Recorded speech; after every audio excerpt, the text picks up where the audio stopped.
అని ఒక్క అబ్బాయి వాళ్ళ తల్లిదండ్రులతోనే మాట్లాడారు. రెండో అబ్బాయి నిజానికి అది అతను చేయలేదు కూడా, అతను బయట ఉన్నాడు అంతే. అంటే ఈ అబ్బాయే యాక్టివ్ రోల్ ప్లే చేశాడు, ఈ ఫూల్ సింగ్ తండా అబ్బాయి. పిల్లియా తండా అబ్బాయి ఓన్లీ అక్కడ కాపలాలాగే వెనుకున్నాడు, అందుకే ఆ అబ్బాయికి వీడు తక్కువ డబ్బులు ఇచ్చాడు. సో ఈ అబ్బాయి 40,000 మాత్రమే ఇచ్చాడు అబ్బాయికి. సో అంటే పోలీసుల అంటే మనం పోలీసులు చెప్పేదంతా కూడా ఫైనల్ కాదు, అది కోర్టులో పోలీసులు కూడా ప్రూవ్ చేయాల్సి ఉంటుంది. ఆ ప్రూవ్ చేయడం కూడా ఇట్లాంటి కేసుల్లో డిఫికల్టే. కాకపోతే ఏంటంటే డబ్బులు వాళ్ళ దగ్గర దొరికాయి అంటున్నారు, అది దొరికాయి వాళ్ళ దగ్గరే దొరికాయి అనేది ఏంటి అనేది కూడా రేపు కోర్టులో డిఫెన్స్ అడ్వకేట్ ఉంటే మీరు వేరే నోట్లను వాళ్ళ దగ్గర పెట్టి ఉండొచ్చు కదా, వాళ్ళ దగ్గర దొరికాయి అనే దానికి ప్రూఫ్ ఏంటి, ఇవన్నీ కూడా రేపు వస్తాయన్నమాట మంచి లాయర్ని పెట్టుకుంటే.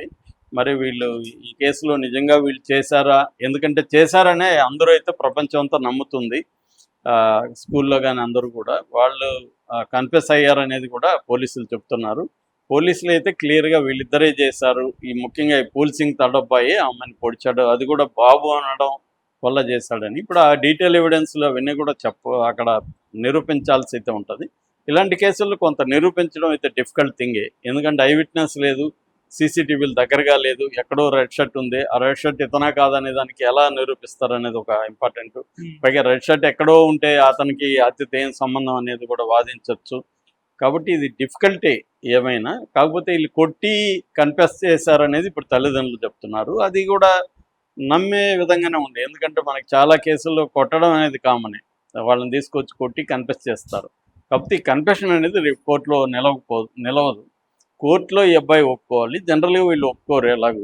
సో మరి తల్లిదండ్రులు కత్తితో పొడిచాడు. ఈ పిల్లియా తాండాలో ఉండే అబ్బాయి బయట ఉన్నాడు, ఆ అబ్బాయి సహకారమే, చంపింది మాత్రం ఫూల్ సింగ్ తాండా. సో నిన్న కొంతమంది మీడియా వాళ్ళు ఫూల్ సింగ్ తాండా వెళ్ళి వీళ్ళ తల్లిదండ్రుల్ని బంధువుల్ని కలిశారు. అసలు ఏంటి మీ అబ్బాయి పరిస్థితి ఏంటి, వీళ్ళు పోలీసులు ఆరోపిస్తున్నట్టుగా మీ అబ్బాయి ఈ హత్య జరిగిన తర్వాత ఎలా బిహేవ్ చేశాడు, బయటికి వెళ్ళాడా, ఫోన్ కొన్నాడా, ఎలా ఉన్నాడు, ఇవన్నీ అడిగారు. ఇప్పుడు తల్లిదండ్రులు చెప్పేదేమో క్వైట్ ఆపోజిట్గా ఉంది. వాళ్ళు ఏం చెప్తున్నారంటే మా పిల్లవాడిని ఫస్ట్లో మేము హైదరాబాద్లో చదివించాము, దాని తర్వాత అక్కడ సరిగా లేదని ఇక్కడికి తీసుకొచ్చాము, ఆ మేడం మాకు ఎంతో హెల్ప్ చేసింది, మా పిల్లోడి పట్ల కూడా చాలా శ్రద్ధ అవన్నీ చూపించింది. తర్వాత చిన్న ఫోను పెట్టుకున్నాడని చెప్పి అతను హాస్టల్ నుంచి తీసినప్పుడు కూడా నేను వెళ్ళి మా వాడిని నేనే కొట్టాను, ఇవన్నీ చేయొద్దురా అని చెప్పి చేశాను, మేడం అయితే మాకు హెల్ప్ చేసింది, కానీ మా అబ్బాయి నమ్మట్లేదు, ఆ సీసీటీవీలో ఉన్నది కూడా మా అబ్బాయి కాదు, మా అబ్బాయి అని చెప్తున్నారు కానీ అది క్లియర్గా లేదు, మా అబ్బాయి అని చెప్పడానికి ఏమీ ఆధారాలు కనబడలేదు. తర్వాత హత్య జరిగిన రోజు కూడా మా అబ్బాయి ఆ బాడీని చూడడానికి వెళ్ళాడు, అందరితో కూడా ఫ్రెండ్స్తో కూడా వెళ్ళి చూసి వచ్చాడు. దాని తర్వాత 5 రోజులు హాలిడే ఇచ్చారు, 5 రోజులు మా అబ్బాయి ఎక్కడికి పోలేదు, ఇంట్లోనే ఉన్నాడు. తర్వాత వీళ్ళు ఎక్కడికో ఫ్రెండ్ పిలిస్తే 5వ రోజు వెళ్ళాడు, అప్పుడు వీళ్ళు పట్టుకున్నారు. దాని తర్వాత మేము పోలీస్ స్టేషన్కి వెళ్తే మా అబ్బాయి ఏడుస్తున్నాడు, నన్ను విపరీతంగా టార్చర్ పెట్టారు నాన్న అని ఏడ్చారు నాతో. సో టార్చర్ పెట్టి తన్ని ఒప్పించారు అనేది వాళ్ళిద్దరూ చెప్తున్నారు. అంటే మా అబ్బాయి అలాంటి వాడు కాదు, మా అబ్బాయికి మందు అలవాటు అసలు లేదు, కానీ పోలీసులు మందు అలవాటు ఉంది, ఫోన్ కొన్నాడు అంటారు, ఫోన్ కొనలేదు, మందు లేదు, మా అబ్బాయి దగ్గర అటువంటి డబ్బులు కూడా అంత డబ్బులు ఏం పెట్టుకోలేదు, అవన్నీ వాళ్ళు చెప్తున్నారు. పోలీసులు ఏమో ఆల్రెడీ ఈ అబ్బాయి 2.5 లక్షలు తెచ్చాడు, అందులో 40,000 పిల్లియా తాండా అబ్బాయికి ఇచ్చి మిగతా 2,10,000 ఇతను పెట్టుకున్నాడు, అందులో ఒక 60,000 పెట్టి ఐఫోన్ కొన్నాడు. దాని తర్వాత మిగతా డబ్బులు మేము అరెస్ట్ చేసినప్పుడు 1,50,000 దాకా 54,000 ఉనింది, అంతే, అవి రక్తపు నోట్లు అవన్నీ పోలీసులు చెప్తున్నారు. సో ఇక్కడ తల్లిదండ్రుల వెర్షన్ ఇప్పుడు క్వైట్ కాంట్రాస్ట్గా ఉంది. అయితే దీంట్లో 2 రకాలు ఉండే అవకాశం ఉంది. ఒకటి, పోలీసులు ఈ కేసును ముగించాలని చెప్పి అసలు నిందితుల్ని కాపాడడానికి వీళ్ళని పట్టుకొని వీళ్ళ మీద కేసు మోపారా, ఎందుకంటే ఇవి మనం మోపారా లేదని మనం ఆరోపించట్లేదు, ఆ ఆప్షన్ ఏమైనా ఉందా, తల్లిదండ్రుల మాటలో అలాంటి ధోరణే కనబడుతుంది. అంటే నా కొడుకు మంచివాడు కానీ పోలీసులు టార్చర్ చేసి నా కొడుకుని ఇది చేశారు, టార్చర్ ఎందుకు చేశారని.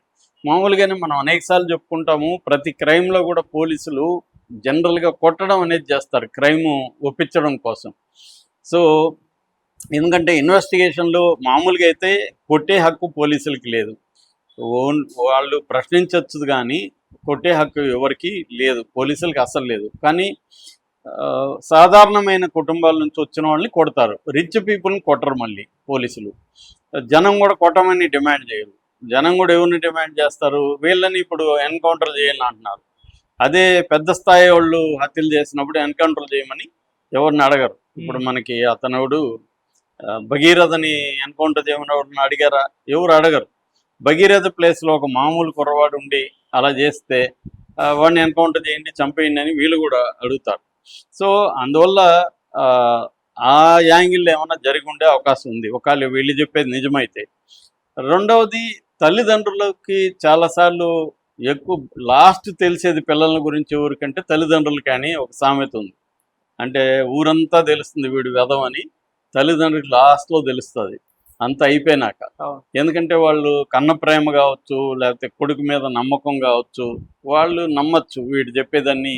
వాళ్ళ పిల్లలకు కూడా తల్లిదండ్రులను ఎలా నమ్మించాలో, ఎందుకంటే వీళ్ళు ఎడ్యుకేటెడ్ కాదు. ముఖ్యంగా మనకి ట్రైబల్, ఈ లంబాడి లాంటి వాళ్ళనే కాదు, ఎవరైనా ట్రైబల్ కానీ కింది స్థాయి వాళ్ళు, అంటే ఫస్ట్ జనరేషన్ చదువుకున్న చోట ఏమవుతుందంటే పిల్లలని వాళ్ళు ఒక చిన్నప్పుడు అయితే కొంత కంట్రోల్ చేయగలరు, అర్థం చేసుకోగలరు. ఏజ్ పెరిగే కొద్దీ పిల్లల ప్రపంచం వేరైపోతుంది, వీళ్ళ ప్రపంచం. వీళ్ళు ఏదో కష్టాలు పడి పిల్లల్ని చదివించాలని డబ్బుల వరకు ప్రొవైడ్ చేస్తారు, కానీ వాళ్ళు ఏం చేస్తున్నారు, ఎక్కడ ఉన్నారు, వాళ్ళ ప్రపంచం ఏంటి, అవన్నీ వీళ్ళు కంట్రోల్ చేయలేరు. వాళ్ళకున్న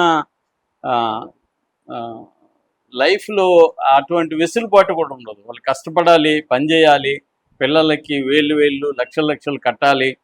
సో దీనికి వాళ్ళు ఎక్స్ట్రా పని చేయాలి. అందువల్ల మనకి ఎక్కువ ఆత్మహత్యలు ఈ ప్రొఫెషనల్ కాలేజీలో చూసినప్పుడు కూడా ఈ బ్యాక్గ్రౌండ్ నుంచి వచ్చిన పిల్లలే ఎక్కువగా ఆత్మహత్యలు చేసుకోవడం కూడా మనకు కనిపిస్తుంది. అలాగే క్రైమ్లో కూడా వీళ్ళు ఎక్కువ ఉంటారు, ఫస్ట్ జనరేషన్ పిల్లలు.